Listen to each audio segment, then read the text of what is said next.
Biz hardayıq? Xaçmazda. Daşın kimi yayhanı, gezdim eli obanı, desene ayhanı. Kim nə deyir desin, buranın düğünü mənə ləzzət edir. Ellerini yandaradır, Elçin bəy çatmışıq. Növbəti stansiya Palçıqova. Qızlar bilirsiniz də, bu formada yaxa modeli bu ilin dəbidir. Düzdür, bu günləri gəlinlik geyməyəcək, amma ziyafət geyimimizi Xaçmazda yerləşən Nurbanu gəlinlik salonundan seçəcəyik. Gəldi indi əsas məsələyə, mən nə geyinəcəm.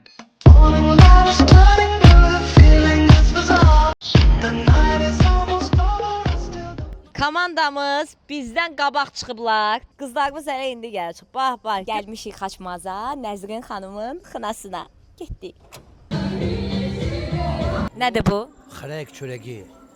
Lezgi çörəgidir bu. Qızlar, yolu nətər gəlmisiniz? Çox gözəl. Biraz da incidiblər amma yenə də. Kimin ciddi? Hansıydı o? Göstər mənə. Yolu bilmir, tanımır Bakını. Bakıda qalır, tanımır Bakını. Xoşuna gəlmir, çıxaq getsin, sənə lazımdır. Ay bu qızlar nə şirin oynayır. Ay can.